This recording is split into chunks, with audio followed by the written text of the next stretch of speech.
Hey everybody, welcome to Drunkard's Walk. It's me, Matt Hartman, and if you've listened to Drunkard's Walk before, you know that I'm one of the hosts of the show, and that's why I'm here. I didn't just randomly wander into a recording studio and find somebody recording Drunkard's Walk, but if I did do that, you know who I would find recording it?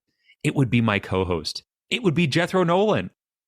That's me! And Matt, now would be an opportune moment to mention the several seasons of this podcast that I've recorded without you. Wait, I've done numerous walks completely on my own without you and released. They're getting a huge buzz in the podcast world. You've published them?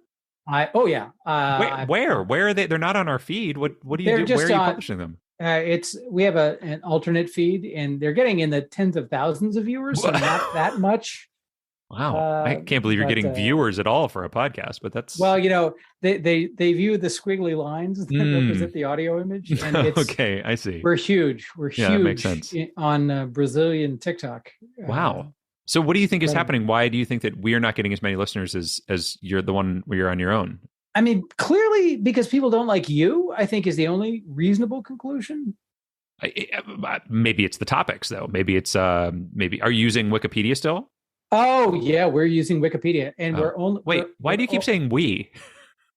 Oh, I have 19 other co-hosts. What? You just said you're doing it on your own. I don't understand. I meant on my own spiritually, like I'm doing all the heavy lifting. Gosh, I mean, there's a lot of logical inconsistencies in here. You know how much work I do for the production of this podcast. I do. You do a lot of work on it after we end the recording. So. Yeah. Side note to the listener. I do nothing. Matt does it all. Zero. But on the other version of the podcast, all right, that zero came with a little heat to it. No. It was a nice cold zero. Anyway, our Patreon is going gangbusters. In fact, I'm about to buy a BMW 7 Series based off of the profits from the side podcast that I have. That's amazing. Well, do you mind throwing a little money in for like our hosting and stuff like that? Like I would really love to, but unfortunately, due to some corporate tax structures and some Cayman Island stuff, I really can't divert any funds to this podcast because technically the other podcast is a corporeal human entity. Oh, and it would be a violation of their individual rights to divert funds. We got a lot of legal work going into it. So I guess, and mystical work, it seems as well, if they're a corporeal human entity. Yeah. Okay. I mean, the other podcast is a friend of witchcraft. Oh, so all right. We had some witches on. We did a ceremony, and then the podcast exists in human form. Well, congratulations. Let me be the first to say, or I guess the 10,000. Oh no, we've received many. I've got the key to the city. We have we're technically citizens. What city do you have the key to, Jethro? I have many cities: Sacramento, California, Athens, Georgia. Okay. The Kingston, Bahamas. Hold on. I'm writing these down and putting them on my tack board here because these could all be places where you are. They could be, but they're not. They're actually not. You can eliminate. Cool. I can eliminate all three of those as cities where I reside because I do not reside in those cities, but the podcast is just hugely popular globally. So we're receiving a lot of great information. Well, congratulations to you. I think it's amazing. Now, do you do the same thing where you start on a particular Wikipedia page and then just follow the links on that page to try to get to a destination? First of all, yes. Secondly, bravo for fitting in a capsule description of what our podcast is for the new listener. Did I? And you did, in fact. And thirdly, yeah, we do exactly the same thing. It's just that the other podcast is wildly popular, and this one very successful. Yes, is it's fine. It's not as successful. I understand. Well, I think it's great that you're doing it. I'm glad that we were able to spawn something like that, and I think copycats are great. So to you and your other 19 co-hosts, I say Godspeed. Well, you know what? You're hiding your jealousy very well, and kudos to you for that. Yes, thank you. You know what we are going to need for this particular episode, though, rather than just talking about everything that you've done, is that we are going to need a destination to go to because we have a starting space, which is our topic from last week, Perkins 14. But we're going to need an ending.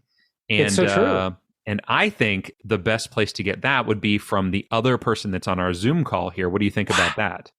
Yes, I think that's a grand idea.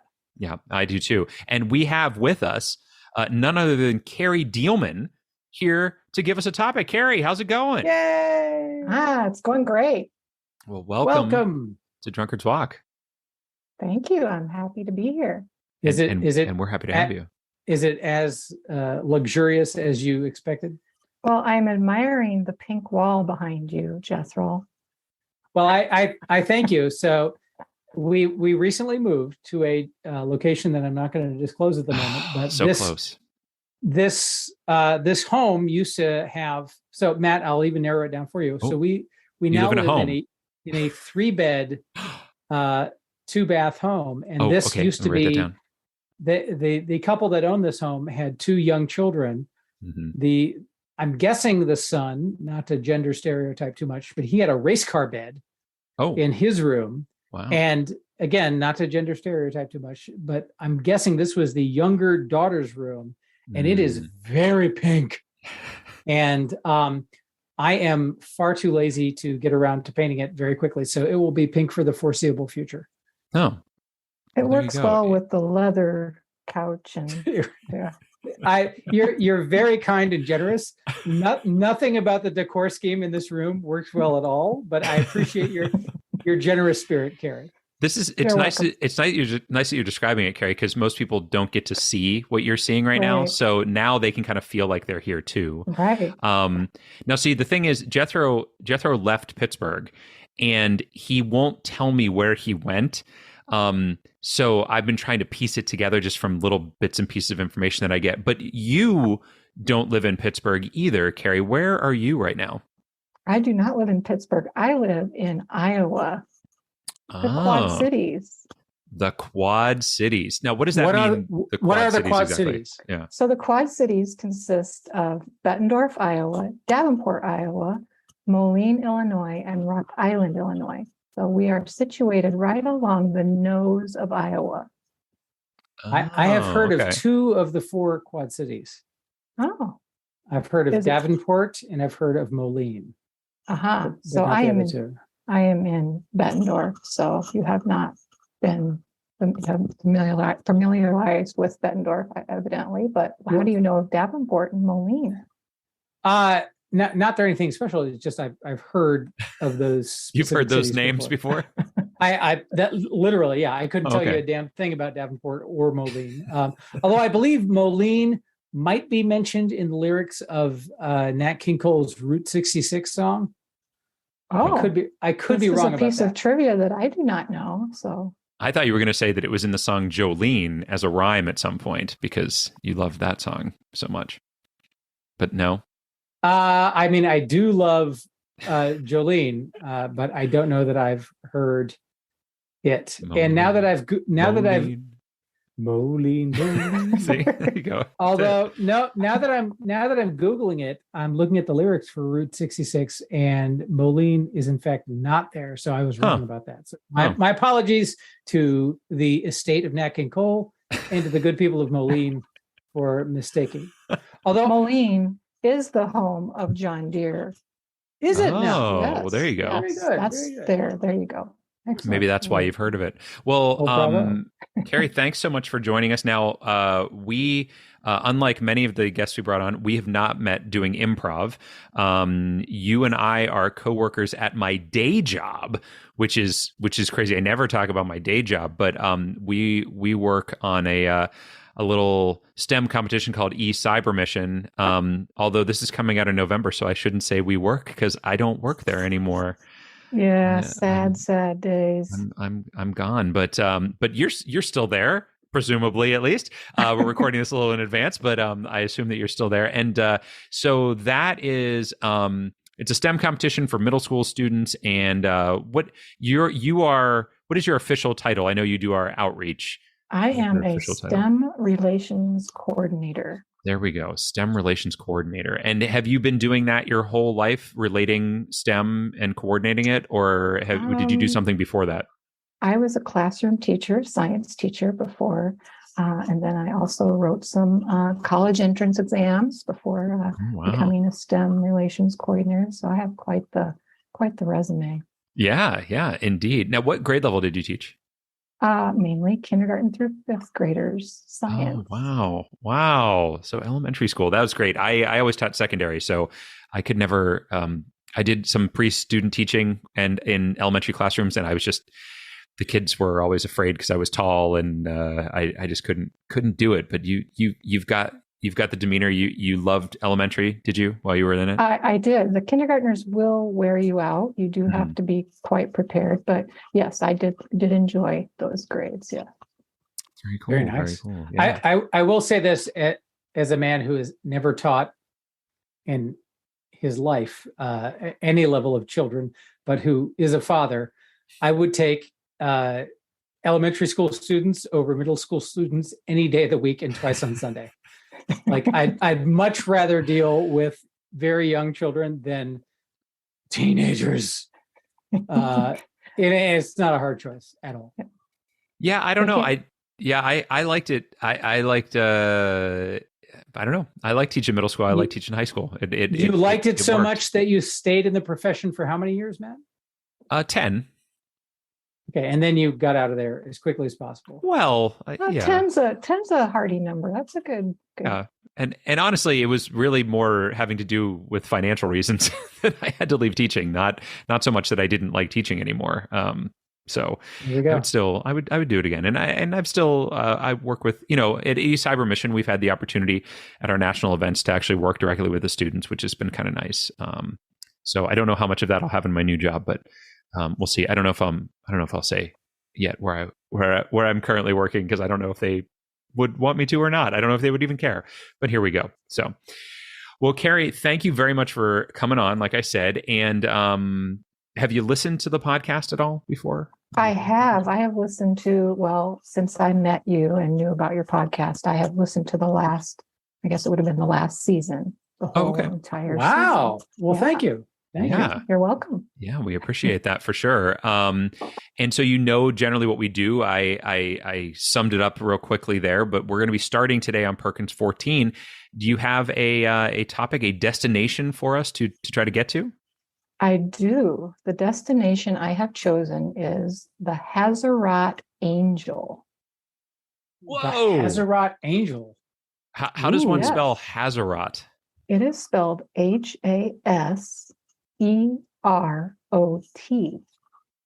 Okay. And I've never heard of this, at least by this name. So tell me a little bit about the Hazarat Angel. So I first heard about the Hazarat Angel. I had a book called The Atlas Obscura. I don't know if you're familiar with that, but I have heard of that, yes. Yes, it highlights different attractions around the country. And the Hazarat Angel is located in Cleveland, Ohio.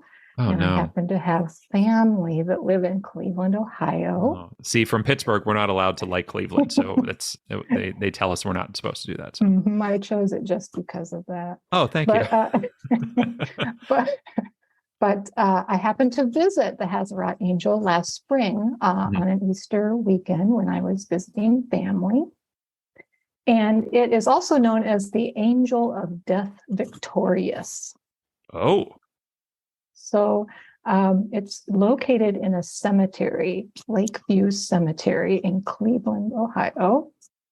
And we were touring around. We were actually waiting to go to the Van Gogh interactive exhibit, ticketed entry time, and we had some time to waste. So we thought we would just, drive around the cemetery, Lakeview Cemetery. It is also, the cemetery is also where James Garfield, our 20th president, is buried. Oh, okay. Nice. So, yes. Good to know. So he was assassinated, by the way. Yes. Died like 3 months after the attempted, or the shot sprang out. But yes, so that's an interesting story. Anyway, so they have Daffodil Hill there. They had Daffodil Hill there in the spring, which they have, I would say, probably thousands of daffodils on the hillside in the cemetery. So we got to see that. And then we stopped by the Hazarat Angel. Okay. It is, I guess, significant because it has what appears to be black tears coming from its eyes as a result of, the bronze sculpture being, I guess, what do they call that? A patina or a tarnished or whatever. Okay. So it's kind of a spooky kind of angel, and there are lots of legends about it.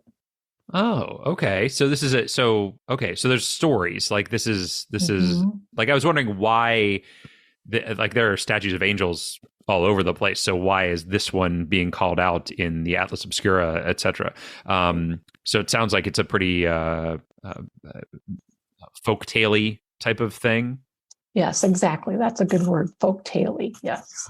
Got it. Cool. All right. Well, yeah, I've been to Cleveland. I've never seen this, although in your description of it, I'm wondering if I will recognize it when I see a picture of it, because it does sound like what I'm picturing is something that I have seen before, which is the only way you can picture things, I think. But this is really cool. So you've seen it in person, but you've only seen it once. You've not been back again. I've not been back. People leave. I think they leave coins at the base of it. There must be some significance to that. I didn't do too much research into it, but there were coins and things at the base of it. I think it's more to.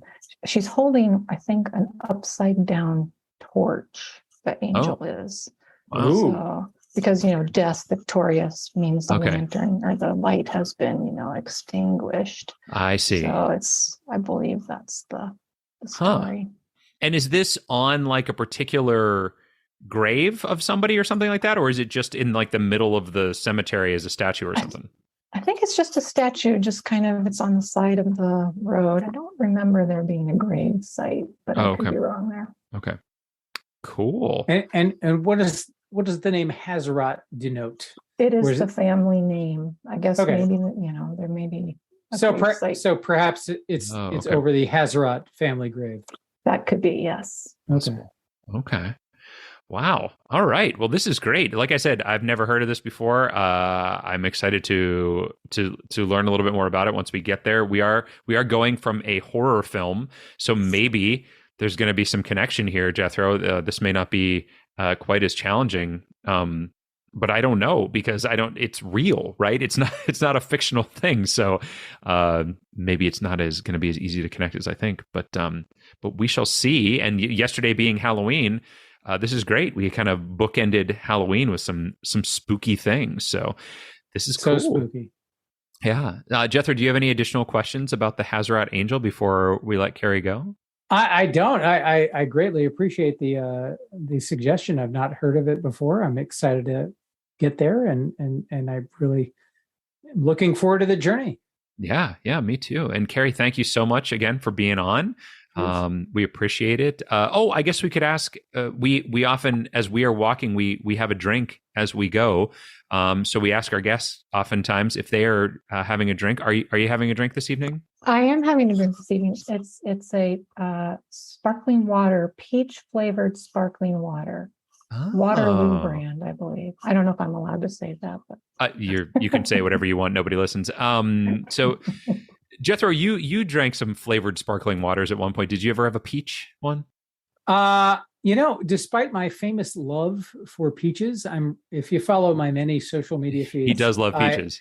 I do have a bit of an affinity for Georgia peaches. I don't necessarily have a peach sparkling water affinity, because I'm a bit of a peach snob in that they have to be Georgia peaches for me as a native Georgian.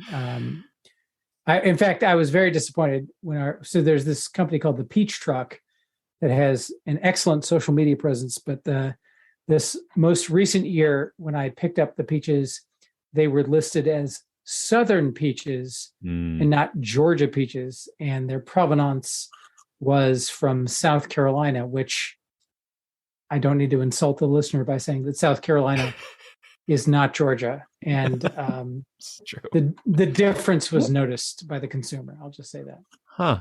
That's crazy. I didn't even know that you're from Georgia originally. I thought you were from, I don't know, Texas, or didn't you live in Japan? Like I can't keep track of all these places that you've been, man. You know what? I appreciate your attempting to suss out where I may live currently, but no, not at all. But you've been to different places, right? I've been, to quote Johnny Cash, I've been everywhere, man. Okay. I've lived in a number of places, but I do hail from Stone Mountain, Georgia. Oh, okay. Well, there we go. And is that where you are now? Will you be getting some people straight off the train? There you go. There's another city you can mark off the list. I do not live in Stone Mountain, Georgia. My list of every city in the world, I'll scratch there you go. Carey, thank you again for coming on. Oh, we have to wait. We saw what you're drinking. We got to see what we hear what Jethro's drinking. Jethro, you having a drink there, buddy?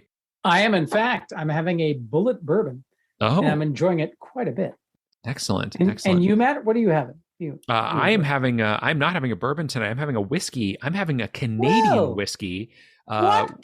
That must have cost $1 million. I see what you've done. Is that a Bare Naked Ladies reference? Yes. I like it. No, it didn't. I got it though while I was in Canada with Jethro. As a matter of fact, if you listen to our re-release, we visited the Niagara Escapement, and while I was in Niagara Falls, I also visited one of their liquor stores, and I bought some Wayne Gretzky number 99. There are 3 different types. I got the maple cask because I wanted to try that out, and it's finished in maple syrup barrels. Not super sweet. It's not like one of those super sweet tasting bourbon whiskey type deals where they flavor it. But you can taste it. Like you can taste the maple. He has another one that's a red, and it was like finished in red wine barrels. And then there's an ice one that was finished in ice wine barrels. But I decided to try the maple, and it's quite tasty. It's quite a tasty beverage. I love how you say that you visited a Canadian liquor store like it's the Air and Space Museum of Canada. It was amazing. It was really terrible actually. But I did get this wonderful, I'm a big hockey fan, not a huge Wayne Gretzky fan because Mario Lemieux, he's my guy, but I had to try it because how many other hockey players have a whiskey. So that's what I'm drinking this evening. But again, I started to say this before, Carey, we really appreciate you coming on. We appreciate your topic suggestion of the Hazarat Angel, and looking forward to walking there. And I'll talk to you again soon. Yeah. Good luck. Thanks, guys. Thank you. Thanks, Carey.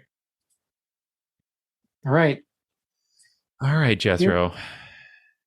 So we got to get a walk in here, but I guess before we start walking, we got to get a guessing. And we have to make a prediction as to how many steps it will take us to get from Perkins 14 to the Hazarat Angel. Well, I feel like that the path between the two is quite obvious.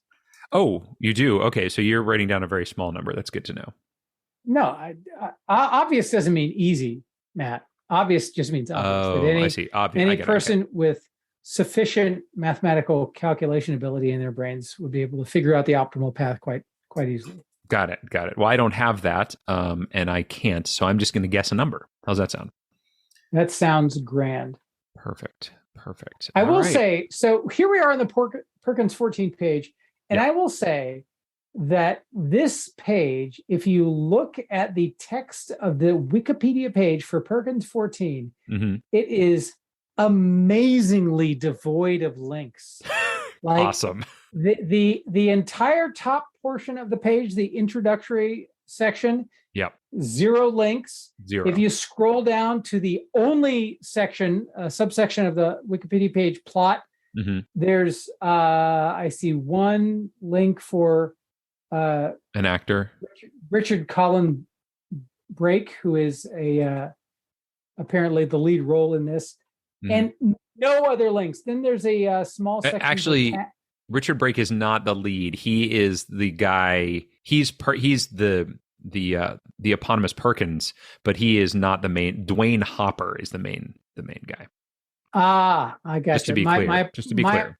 I thank you for the correction, because my assumption would be that a movie titled Perkins 14 would be about the eponymous Perkins, but you would think that. Not. You would think that. No, it is not. It is not at all.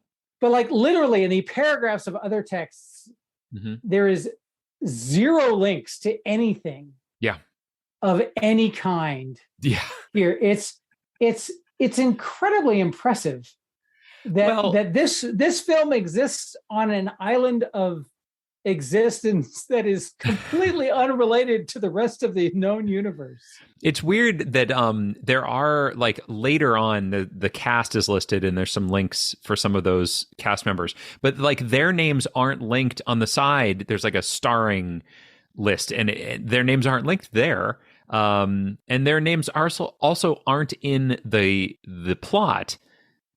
Richard Brake is, but the rest of them don't get a little like credit in there for some reason, and I don't really understand why. But it's a little weird the way it's written. It probably needs a little bit of work. It says at the top, it needs additional citations for verification, so you can help improve this article if you feel like you should.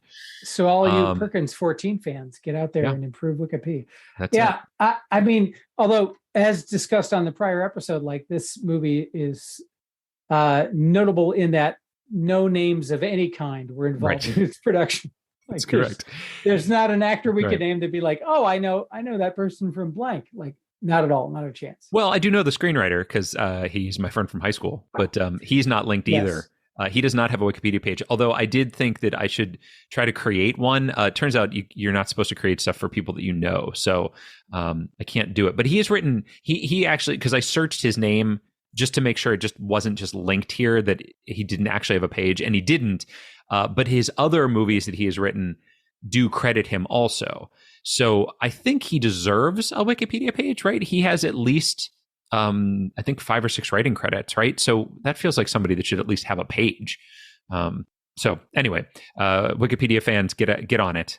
Create a page for Lane Shaggett so that he can have a link off of this page. I love the idea that Wikipedia is like, you shouldn't create pages for things that you have a firsthand knowledge of. Well, it says it honestly, it says it doesn't actually tell you that you can't, but it highly recommends that you don't. And it kind of implies that if you do, because you have to, first of all, you have to like say that you know the person or the thing personally. And it implies that if you submit it, they won't accept it. And I think that it is, and what it says is it's about bias. They don't want there to be any bias in the writing, and that it would be impossible for you to write about something, a person that you know, without writing with bias. I don't know if I agree with that, but that's what they claim. So, but then isn't everything that's written about anything written by people who have a firsthand experience of that thing? I mean, you would hope so, right? But I think it's more about like if you know a person personally and you're writing an article about them, right? I don't know. Hey, Jethro, I don't run Wikipedia. I don't know what they're thinking. I'm just telling you. You don't? No. I've chosen a poor co-host. Well, so there are some links on here though, and they are the only ones I see that make sense to me. Romania is linked. Doesn't make any sense. Also geographical. So what's the point? After Dark Films and the After Dark Horror Fest are both linked. And I think that those are the only links out of here worth taking. These individual actors, it doesn't make any sense to me to click on one of their names. So that's an interesting perspective. I don't know that I necessarily agree with it. I will say. Tell me why. I'll tell you exactly why. First of all, do it. We are looking for something in a cemetery. Sure. Yeah. And all these people will at one point die, or perhaps already have. Indeed. Well, there is, in fact, a performer listed in the cast section named Mikhail Graves, which I was attracted to because the word Graves is in their name. But when you link over it, as is allowed by podcast law, yes, it's actually Michael Emanuel, better known as by his stage name as I'm guessing Michael is how you pronounce it, even though it's spelled Michale, which I would think would be Mikhail. Mikhail Graves is an American singer. He is best known as the lead vocalist in the 1990s reincarnation of the horror punk band The Misfits from 1995 to 2000. Oh. Well, there you go. I guess he's a little more well-known probably than the Misfits is a band that I've heard of, but also like if he exists in the same punk genre that, and again, forgive me, fans of all of these bands whose oeuvre I'm misrepresenting, but there was a band called the Dead Kennedys, which I believe occupied somewhat of the same creative space that might be linkable through the Misfits. And as mentioned, this particular cemetery hosts the grave of James A. Garfield. So I feel like James A. Garfield is an in to this. Wow. In a way, because the only other ins we have are geographic, which as is canon, law for the podcast, is anathema to us. So I feel like this guy gets us to a broader landscape of possibilities than actors we've never heard of, who performed in a film that we've also never heard of. Well, I agree with that for sure. I think first of all, I'm going to say when I mouse over any of these, I don't get the preview that we normally get. I'm just getting a little box that has the same words in it that I'm mousing over. So I don't understand what's happening, but something's wrong with my mouse over. What is your what browser are you using at the moment? I'm using Chrome. Really? It's the same thing I've been using for every walk we've gone on. So I don't know what's going on. I'm using Chrome and I'm having a fantastic time with the preview. Good. I'm glad. So, but what I'll say is After Dark Films or After Dark Horror Fest, I think are potential ins because they are going to get us into things like horror films. And there are very often religious aspects of horror films, right? Like something like The Exorcist, which is overtly religious, but then there's a lot of religious symbolism and things like that. So my thought is getting into horror films and the Horror Fest or After Dark Films, which I think I would guess that After Dark Films makes horror films, might be a path toward an angel. And this particular Hazarat angel is certainly a well-known one and might be a good way to go. Is it though? Yes. If it's in the Atlas Obscura, it is a well-known enough angel that it would be on like a Wikipedia page talking about angels. That's what I would have to say. And it's like a horror type angel, right? Like she was saying that like there's black tears coming out of this angel. So this is going to be like, there's going to be scary, spooky stories. I'll bet you there's an Are You Afraid of the Dark about this, like that type of thing is exactly what this is going to be all about. That's my argument. You make a strong case. Yeah. Now, whether it's After Dark Films or After Dark Horror Fest that we would go to, I don't have a strong feeling on that. I don't know. I mean, I feel like James Garfield is a concrete entry into this particular cemetery where this particular gravestone marker exists, whereas the general concept of sad angels. No, I understand. Angels have a lot to be sad about. Well, at this day and age, my concern is that you are not correct about the Dead Kennedys. I'm not saying that you're not. I just don't know that you're right. And so this is kind of putting a lot on the idea that this guy's page is going to get us to the Misfits page, which is going to get us to the Dead Kennedys page, which is going to get us to Presidents, which is going to get us to Garfield. You know what I mean? Like it feels like a long path, and it feels like maybe it won't work. So I freely submit that the exact path that I articulated may not work, but I will say that of the actors that exist in this film, yes, like that guy is at least attached to something I've heard of. Sure. No, I'm not arguing that we go to a different actor. Let's be clear. I am arguing that we go to horror films instead of that. Now, this person you're saying was related. Is it what was the genre? Horror punk? Horror. It was horror or something, right? It was just a horror punk band. Horror punk, right? So I guess if that is the genre, that could potentially get us into horror as well. I just feel like maybe After Dark Films or Horror Fest get us there a little quicker, but maybe not. So if you'd like to possible, but yeah, I would like to give it a try. You want to give it a try? Yeah. All right, let's give it a try. So, let's see what we got here, because I have a feeling he's going to have a pretty short page, but we'll find out. So under the cast, it is, and forgive me, it's Michael Graves or Michaela Graves. Although Michaela, I always would assume would be a more feminine name. Yeah, I don't know. Well, Michael is definitely, so clicking on his page, Michael Emanuel, as you said, is his actual name, stage name, Michael, different spelling, but I would guess it's Michael just because it's Michael, but I don't know. Maybe not. Maybe it's pronounced differently. Lead vocalist, as you said, he grew up in Dumont, New Jersey.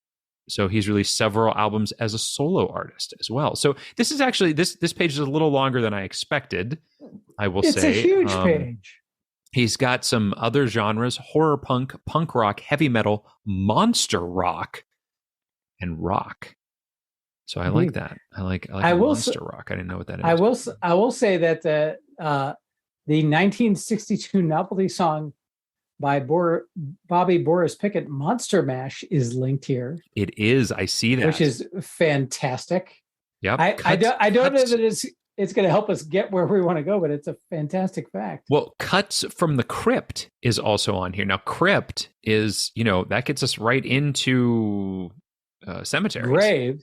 Right? Yeah. And there are only a few million of those. So I understand. Really I am with you. I understand how that's not necessarily the way to go, because there's a lot of them, but it is possible that it gets us into, that realm of statues found in graveyards and angels in use in graveyards and, those types of things. There's a possibility of that. My mousing over is still not working though. So I can't find out any of this. I'm so very sorry for you, because there is a wealth of incredibly interesting information here. At the bottom of the article is a section called Political Views. And the last link in that section is for the 2021 United States Capitol attack. Oh, no. Yes. Oh, he was scheduled to play a private show for the Proud Boys on the afternoon of January 6th. Oh, no. Listed as a possible witness for the defense by lawyers representing Ethan Rufio Nordine, who was charged with conspiracy in connection to the Capitol attack. Oh, good Lord. So I will say that slightly above that, under the political views section, is a link for Latinos for Trump, which could ostensibly get us to Donald Trump, who, regrettably, and to the great shame of our country, was actually president of the United States. Yikes. Holy cow. This is, wow. Okay. Right? Okay. Wow. So now we're on a watch list because we came to this page. So good for us. So I will say that 2021 United States Capitol attack is a link here, and it should get us to both Trump and Biden, and perhaps a list of presidents of the United States, because they're both involved in the conspiracy. That's what you want to do? You want to go through that to get to the? Oh, come on, man! I'm trying to get to James Garfield, man. That's all I care about. I'm not endorsing the Capitol attack by clicking on a link, for heaven's sake. I don't know. You seem like you are. First of all, I have vehemently been anti-U.S. Capitol attack. By the way, this episode is coming out 1st of November, if I'm not mistaken. Is that correct? Yeah. Yes, 1st of November, yes. Our next episode is coming out November 8th. So I will just say this to the people listening. Vote! Yeah, that's a good idea. Vote like your freedom and the continued existence of democracy depends on it, because it does. Yeah, it's a good reason to vote. Yeah, there's a party that thinks that democracy is an okay thing that we should continue. And there's another party that thinks that it's not. And that fucking yahoos who deny science should be given power over every decision. So maybe vote then. Yeah, I agree. I agree with what Jethro is saying here. And it makes me not want to go to that page specifically because of that. But I see what you're doing. I see where you're at. Matt, let us not commingle our distaste for the erosion of American democracy with the mandate of this podcast, which is to find the shortest possible link between point A and point B. Yeah. So you think the James Garfield route is definitely the best route to take, huh?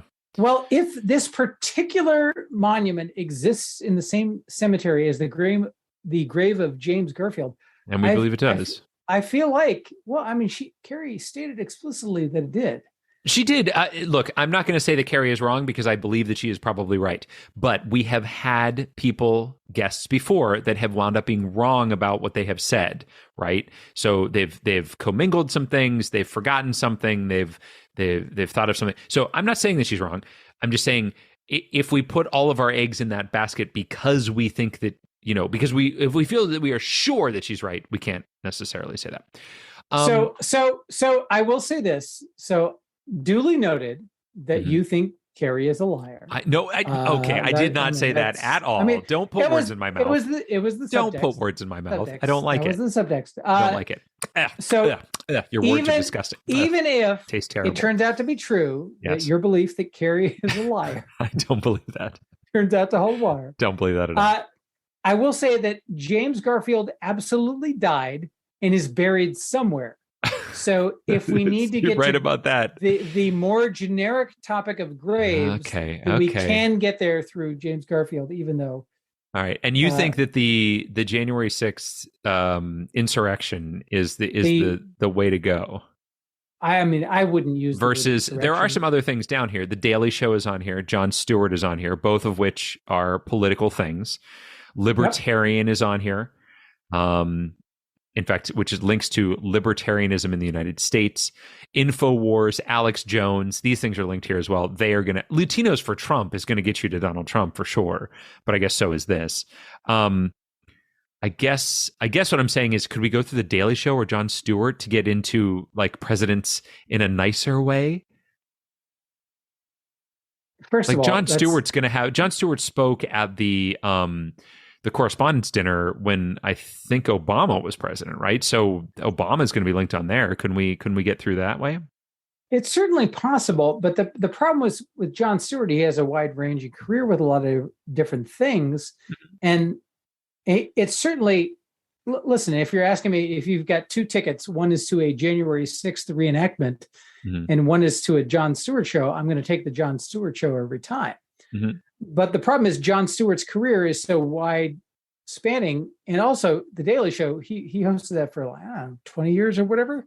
Like he had so many guests that we're going to run into this SNL or Simpsons problem of there's so many seasons of that show. No. Come on. Jon Stewart is going to have a link to a president. I'll eat my hat if he doesn't. But so I agree that it is likely that Jon Stewart would have a link to a president.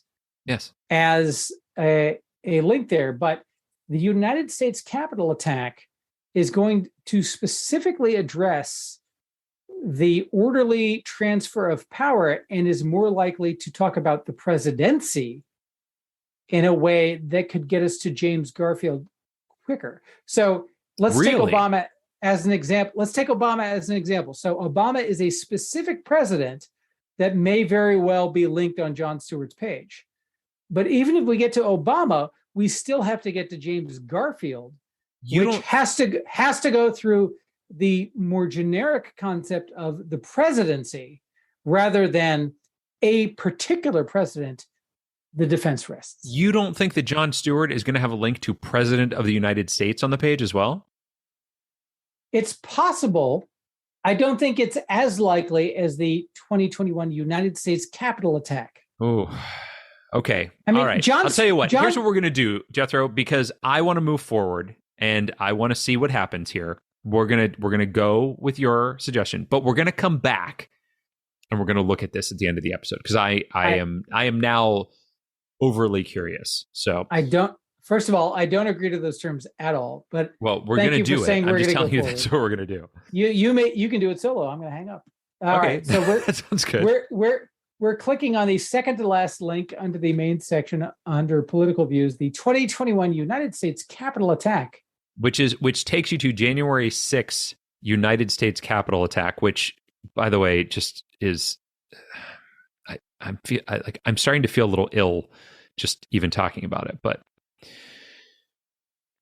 all right, so we do have presidential election linked on here. We certainly have Joe Biden. We certainly have Donald Trump. So those things are all here. Amazing the number of articles that are linked in here.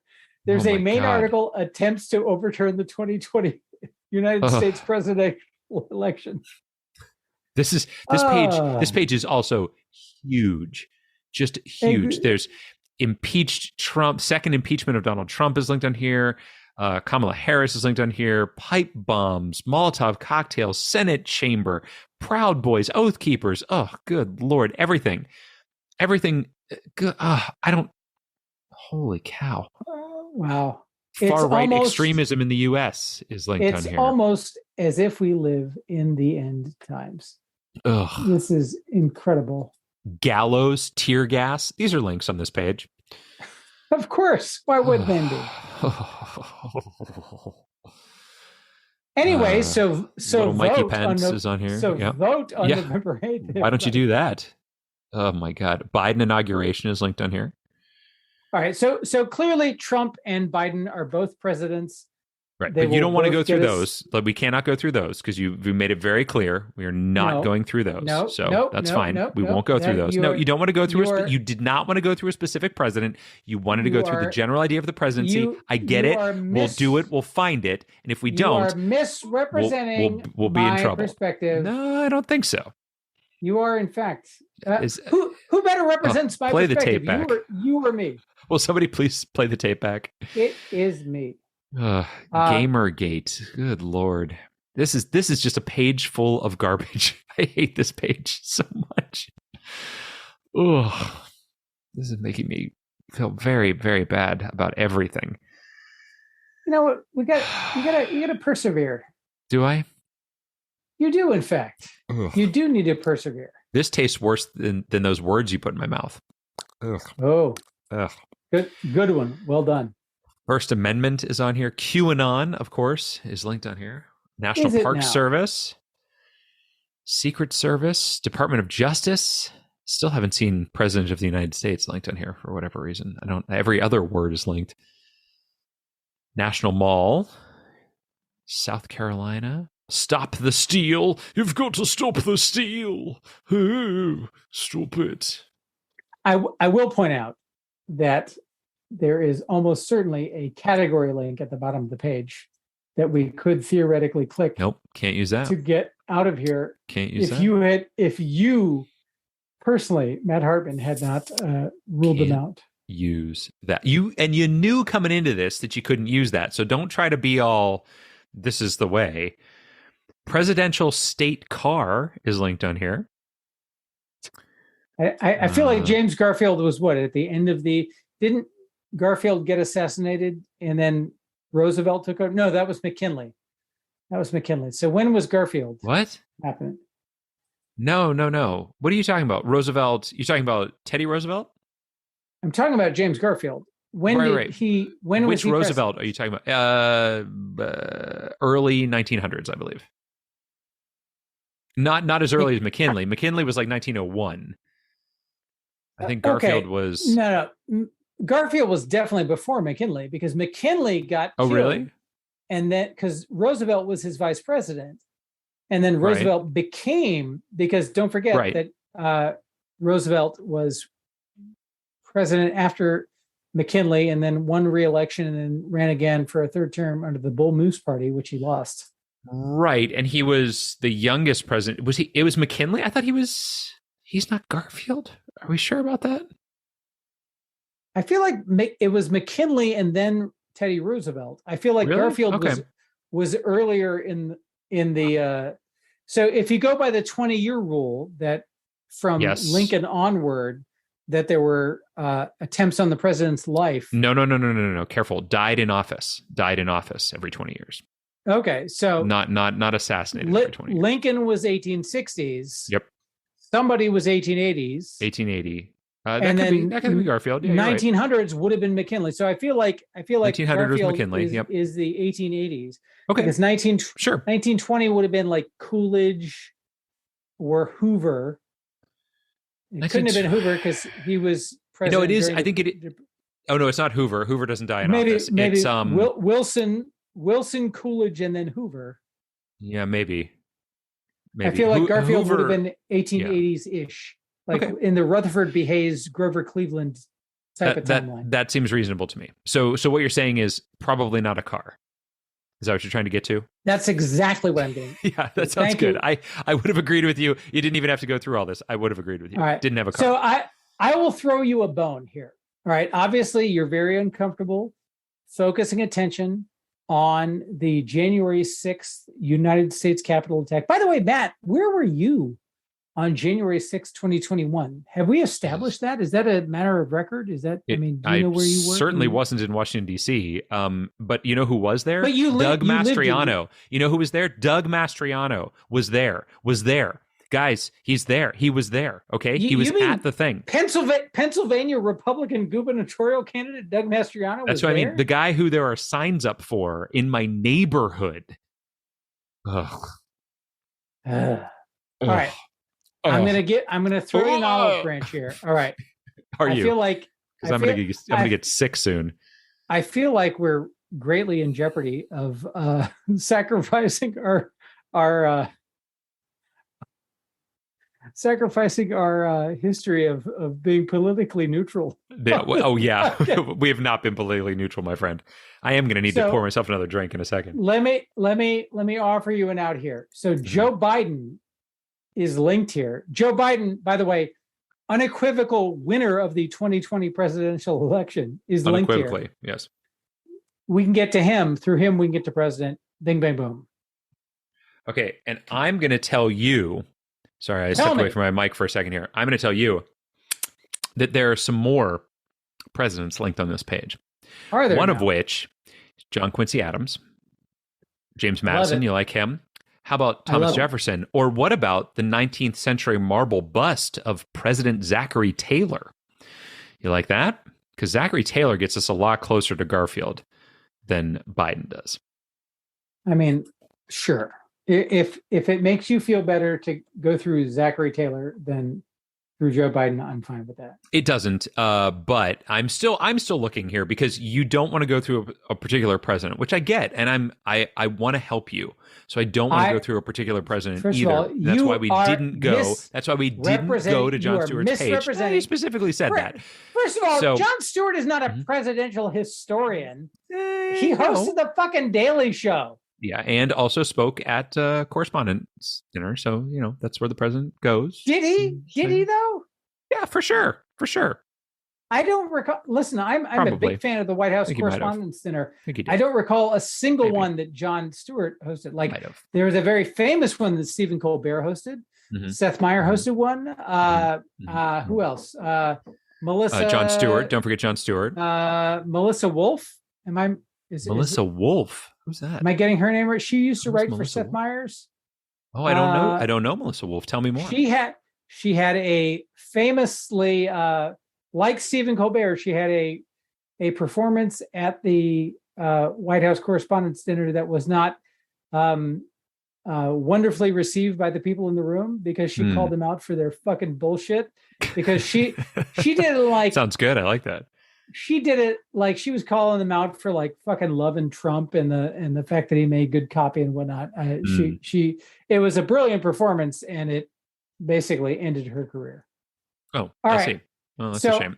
Zachary Taylor, John Quincy Adams. I like all of these as possible outs. No. I have other options for you that I like better. The things that you just suggested, you're now saying no. Well, no, because I've continued to look down the page. So here's one of them that I want to throw at you. Is we've got a link on here for History of the United States, which I like quite a bit. But in addition to that, we have a link for, I want to read it exactly. President of the United States. Do we now? We do. So I like both of those better than anything we've said so far. There are also some links to things like the Civil War. There's some links to things like Thomas Marshall, but that's from 1915. We've got the War of 1812. That's a little early. Where is this link to President of the United States that you found? You will find that, and I think potentially we would have found it earlier if I just moused over the right thing. But domestic reactions is the section. It's under aftermath. It's about 3 sections down, domestic reactions. And in the first sentence, in the aftermath of the attack, after drawing widespread condemnation from the U.S. Congress, members of his administration, and the media, 45th U.S. President Donald Trump, and U.S. President is a separate link from Donald Trump, which I'm guessing, yes, at the very top of the article, it's exactly the same. On January 6, 2021, following the then U.S. President Donald Trump's defeat, if you had just moused over U.S. President, you'd have found that that's a link. And can I just say that the separation of U.S. President from Donald Trump is a beautiful thing that Wikipedia has done, and we must, as voters, extend that beautiful decision for as long as we can. Yes, I agree 100%. So do you like U.S. President better than History of the United States? I love it. Because I love History of the United States, well, both of them are going to have James Garfield on them, right? History of the United States is going to talk about his assassination. Okay. For sure, because there's going to be assassinated presidents section. But literally name anything Garfield did other than you got assassinated. Lasagna and hate Mondays. Hates Mondays. Yeah, hates Mondays and spiders. Normal, not a big fan of Normal. Off to Abu Dhabi. No, I agree with you. But I do think that they would talk about assassinations because Americans are fascinated with assassinations. So, but if you want to go to a president of the United States, I'm happy to take that. I am 100% down with that. Right, let's do it. President of the United States. Here we go. And look at that picture. You know whose picture is there? Right off the top. Is that Joey Biden? It is. It is the legitimate winner of the 2020 presidential election, Joe Biden, who won, by the way, Arizona, Michigan, Pennsylvania, Georgia, and other states unequivocally without any evidence of fraud whatsoever. I just for any listeners who might have so this is interesting. I just read this little thing on the side here. They've got the picture of Joe Biden, which is great, since January 20th, 2021. Then it says style. It says Mr. President is informal, which I didn't realize. The Honorable is his formal title, and His Excellency is his diplomatic title. Did you know that for the president? I feel like there was some hubbub when George Washington became the first president, and they were like trying to figure out, like, hey, what are we going to fucking call this guy? Yeah. I feel like George Washington had an idea that the address of the president by title should be more formal than the United States of America was ready to commit to at that time. So he had something like His Excellency or whatnot. Yeah, but he was very against any kind of like connection to royalty. Like, he did not want to be a king. That's why he didn't accept the nomination for like a third term. Yeah, because he didn't want to. He didn't want us to have a king, right? All props to G-Dubs for that decision. Old G-Dubs. But I also feel like there's also like the ego of any man of like, hey, I would like to have a formal, like, wouldn't you like it if in the context of this podcast, we refer to you as the exultant and superior Matt Hartman?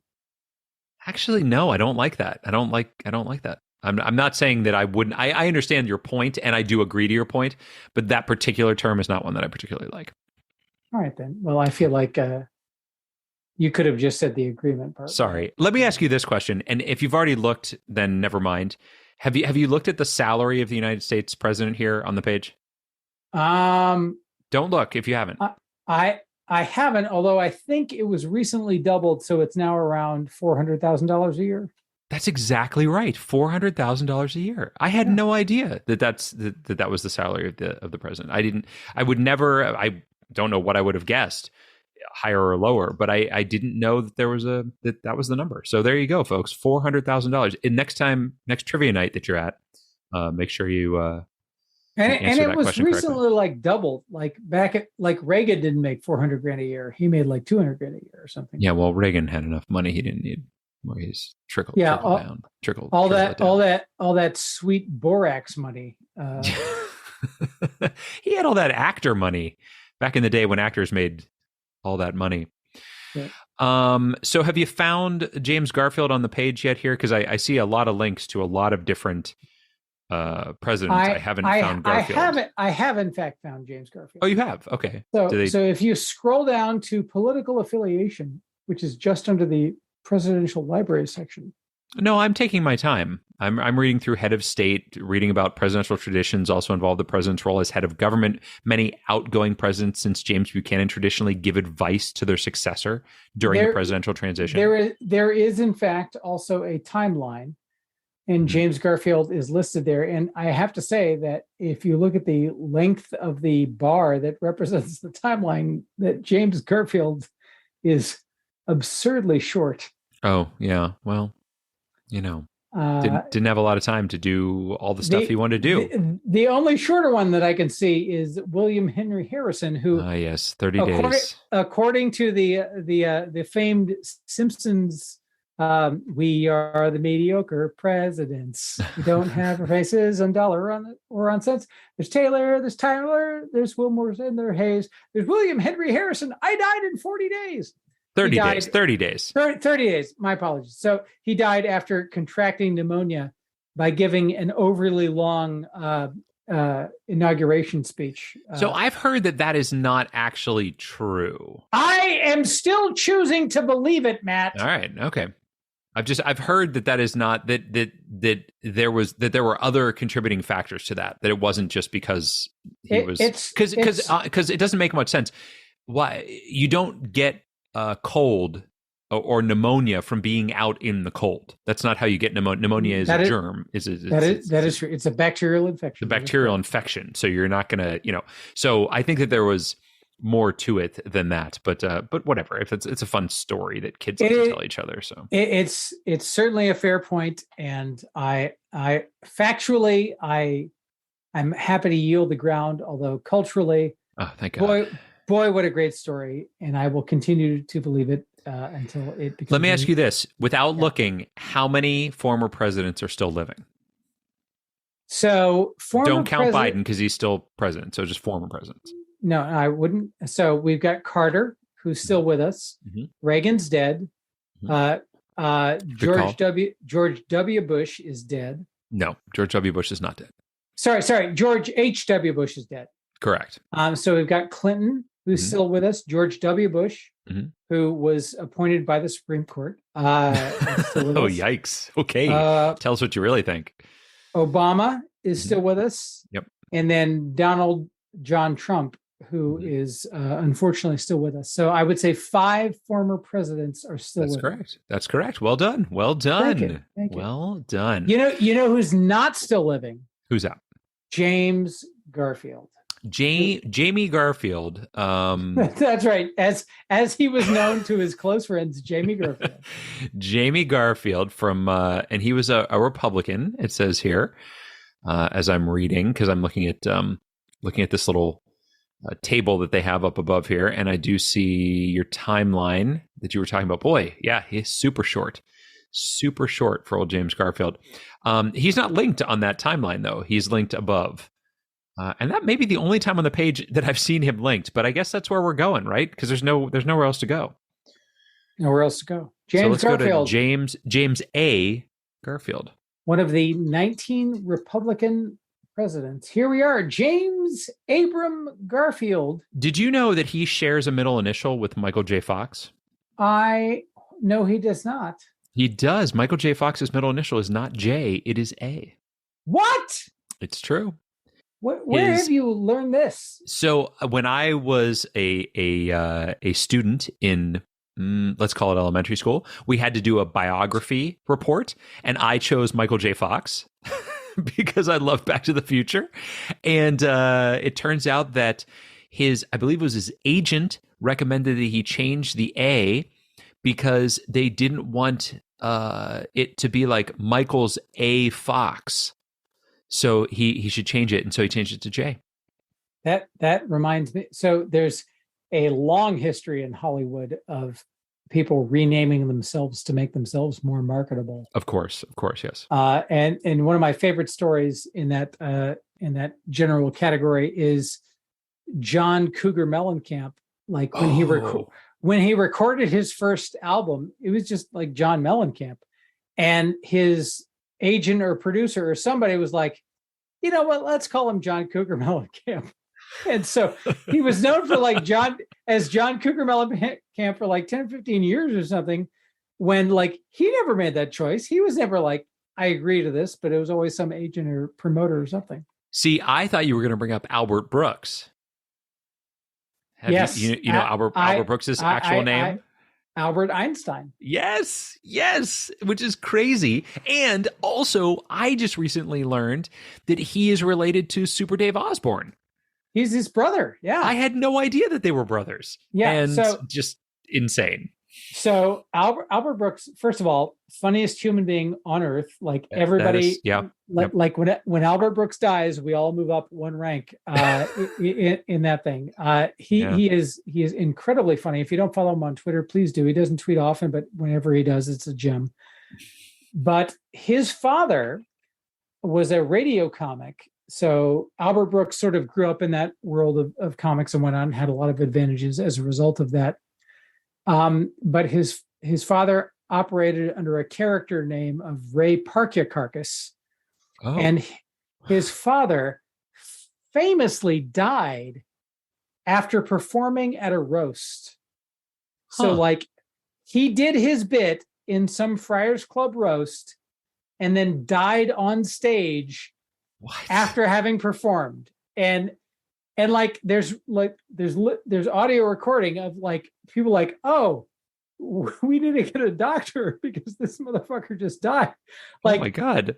Yeah, it is a legendary story, and of course a great tragedy for the entire Einstein clan. And my sympathies go out to you. And Albert, if you're listening to this, first of all, Defending Your Life, a seminal film. Bravo to you. And my condolences on your father's unfortunate demise at a roast. Yeah, but I'm sure he's listening. It's one of those sort of legendary showbiz deaths of like, holy shit, this thing actually happened here. That's crazy. Indeed. And I want to get us into James A. Garfield here. James Abram Garfield, first of all. I want to point out that he was born November 19th, 1831. Not actually important, but a day after my birthday, November 18th. So that's kind of cool. Also, November 19th, I believe, is the day that Lincoln gave the Gettysburg Address. Now, obviously, that was in 1863, not 1831, but interesting that it was on that same day.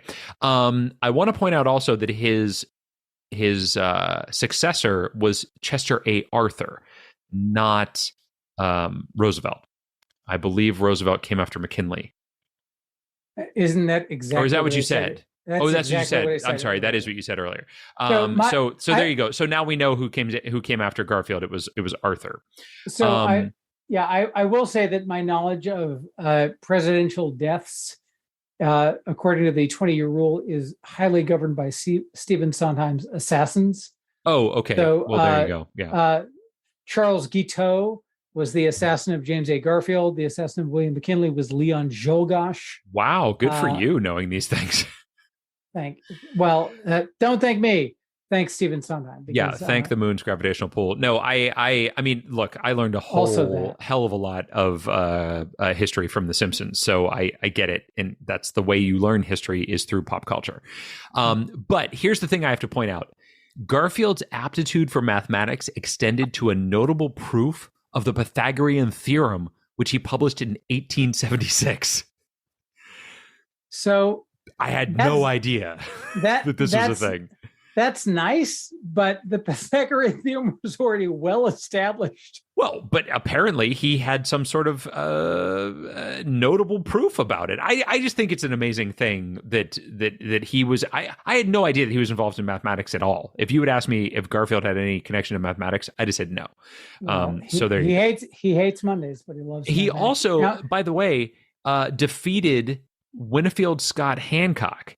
In the presidential election. He was the Democratic nominee. Now, do you know who Winfield Hancock is? No. Winfield Hancock was one of the generals that was at Gettysburg. So if you ever see the movie Gettysburg, there's an actor that portrays him, and he's a very, very well-known general from the Union side of the Civil War. And it's really something, actually, that Garfield beat him because the generals at that point were very popular because the Civil War had ended not that long ago. And, this was 1880, so we're talking 15 years. But it's a big deal. That's a big deal. And Winfield Scott Hancock kind of disappeared after that point. He did not run again or do anything. That's all very exciting, Matt. But yeah, let's not forget why we're here. And why are we here? Why are we here? We are, in fact, here to find the Hazarat Angel. And I believe that's right. That if you go to the funeral, memorials, and commemorations section of the Wikipedia page for James A. Garfield, you will find under it a link to the Lakeview Cemetery. Oh, in the first paragraph near its end, and also under an image showing the Garfield Memorial at the Lakeview Cemetery. And I feel like that is what we should click on to get one step closer. I think that you're right. I will say this is a very long page. I am kind of working my way through it. But I have found the section that you're talking about. I have not found the link that you're talking about, though. I see Fairmount Park. If you go to the funeral, that's where I am. Lakeview Cemetery. The last link in that section. Okay, now let's just check real quickly here to make sure that there's no link to the Hazarat Angel actually on this page. You're exhausting. Well, it might be on this page. Sure. Don't you want to look and see? Pendleton Act, Soldiers and Sailors Monument in Cleveland, Ohio. There's some. Wow, there's a lot of memorials and. Lake Lawn Field, the Garfield National Historic Site. Have you thought about that? Have you considered? No, Matt. Okay. Matt. We're several minutes into this episode. Can we please just click on Lakeview? We are over an hour into this episode, so we have to click on it. Where is it? Lakeview Cemetery. All right, let's do it. Lakeview Cemetery. Here we are. Lakeview Cemetery is a privately owned, nonprofit garden cemetery located in the cities of Cleveland, Cleveland Heights, and East Cleveland in the U.S. state of Ohio. It is that. And we see that James A. Garfield is of course, buried here. Mausoleums are linked. Little Italy is linked. There is a section at the bottom for notable sites and funerary monuments, which prominently lists the James A. Garfield Memorial. Yes. It also lists the home of the Wade Memorial Chapel. Okay. And yes, it also says a well-known memorial, the Angel of Death, victorious at the gravesite of the Hazarat family, created by sculptor Herman Matson. And none of that are clickable links. What? Are you kidding? I am in fact not kidding. That's terrible. So there is in fact a well-known memorial that Wikipedia acknowledges as a well-known memorial. Oh no! Which lists the family name, but does not include a clickable link. Oh my God, are you kidding? I am not kidding. It's got to be linked somewhere else on the page, though, right? One would hope. So let's look at pictures, see if you can find a weeping angel anywhere for this particular cemetery. I see a lot of old men with sideburns. And I mean, they have notable internments here, and then every single thing is Elliot Ness is linked here. Elliot Ness is linked here? Yeah, apparently John D. Rockefeller is buried here. What? Yeah. I am shocked by this information. Yeah, well, it's all true. And as fascinating as it is, the only link in the sentence that describes the Angel of Death, victorious, by the Hazarat family is this link for Herman Matson. I feel like we've got to click on Herman Matson. No. Come on. It's got to be somewhere else on the page. If the sentence that describes it doesn't link it anywhere. It's got to be somewhere else on the page. Lake Erie's on here. Cleveland's on here. Come on. Hazarat Angel's got to be on here. Oh my God. Are you kidding me with this? You got us all the way into this thing. We went through a somewhat geographical route and it's not here. First of all, why are you blaming me for this? Ugh, all right. This is your fault for sure. No, it is not my fault. 100%. It is not my fault. 100%. There is a sentence that describes the exact monument that we are looking for. Gone through angels. No link in it. Oh God! If we had just gone through angels, we'd have been all right. And you were all. What? No, we're not going to go through angels.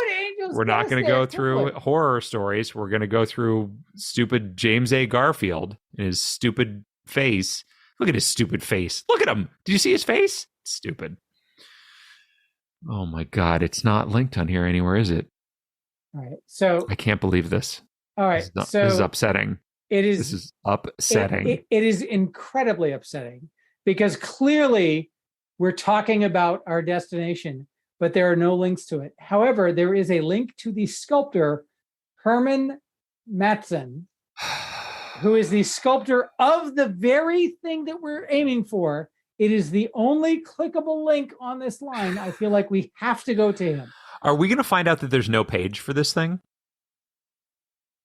Is that what's going to happen here? That would be very upsetting.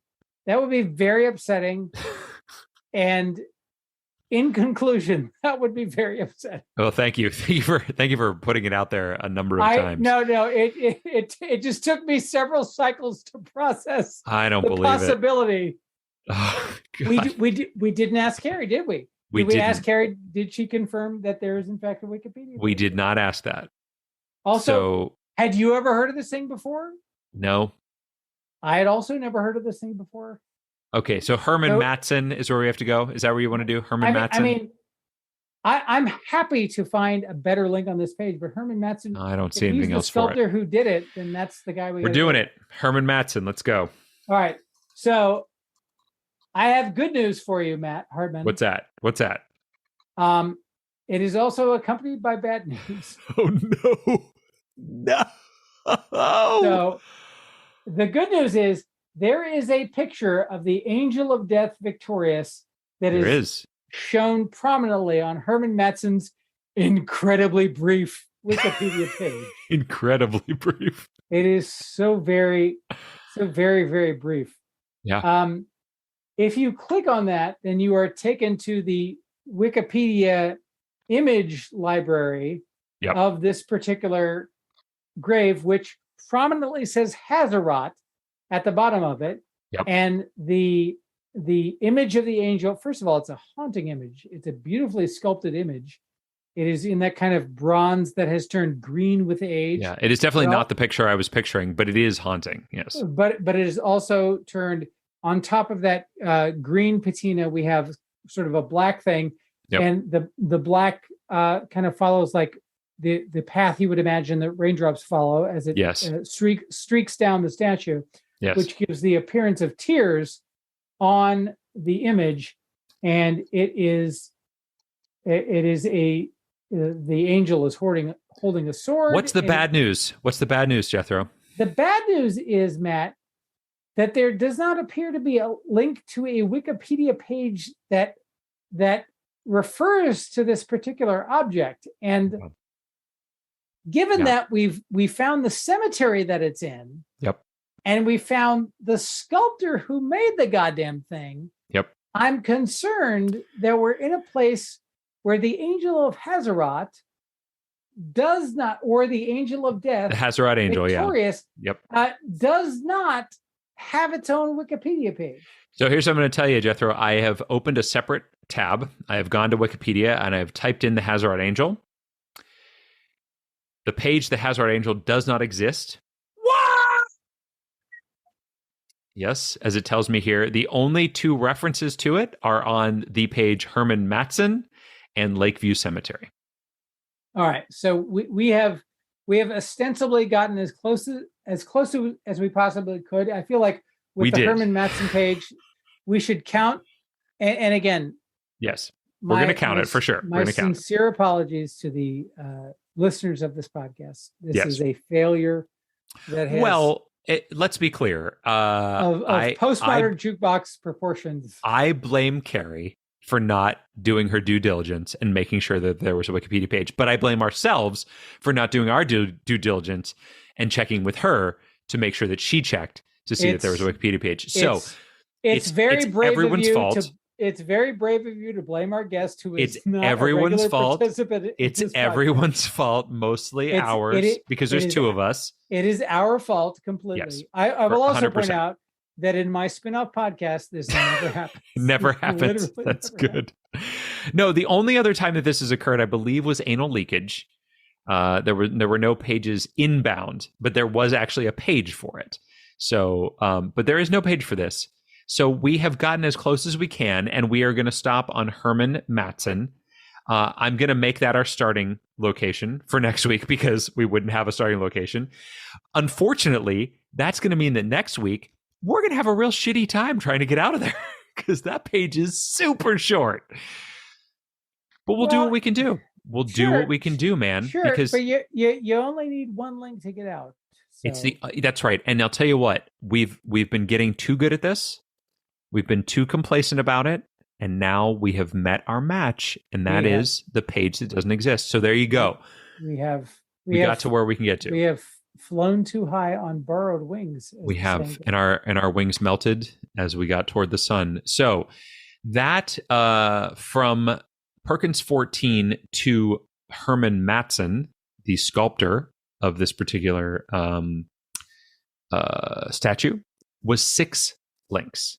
So, Jethro, may I ask, what did you predict? I guessed 8 links. 8 links. I guessed 4 links. Oh, boy, heavens. Which means we've tied. We've tied, Jethro. We have, in fact, tied. You know, Matt, can I be so bold as to suggest that I surrender this episode to you? No. What we're going to do, Jethro, because we are at over an hour, we're going to call it a tie. Let's call it a tie. We're going to call it a tie. Now, normally, folks, we wouldn't do that. We would do a playoff. We would see who could get there as fast as faster. But because this is such a small target to hit, and because this episode has gone on a little longer than normal, probably because we've been drinking, we're gonna call it. We're gonna call it here. We're gonna call it a tie, and we'll just see. We'll see at the end of the season how that works out. But I'm okay with it. Are you okay with it, Jethro?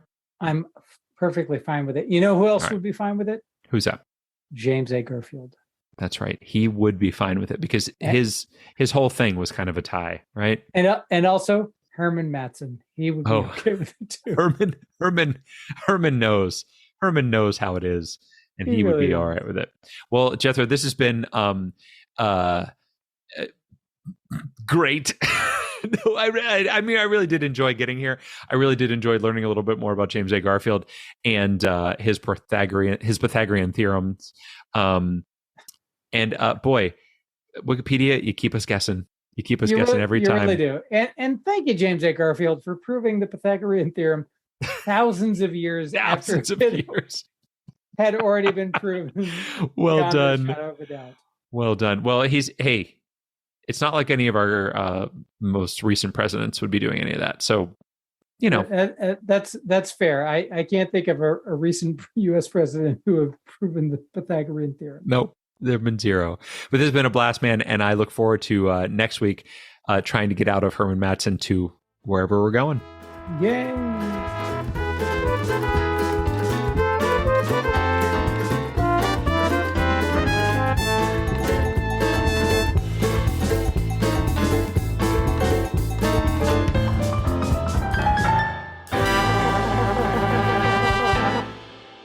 Hey everybody, Matt Hartman here again for Drunkard's Walk. Thanks so much for listening, and a big thank you to Jesse L.E. for our theme music and Nick Harmio for our artwork. A reminder to you to check out our link tree. That's linktr.ee/drunkardswalk. You can get all the links there for our webpage, for our store where you can buy merchandise for Drunkard's Walk, or you can go to our Patreon. Join our Patreon, give us a couple bucks, keep us going. That would be great. And hey, if you're listening on iTunes, iTunes, or hey, if you're listening anywhere that they take reviews and ratings, give us one if you don't mind. That gets us more listeners, and well, that's what we want. We want more people to hear what we're saying. So thanks so much, and we will see you next week.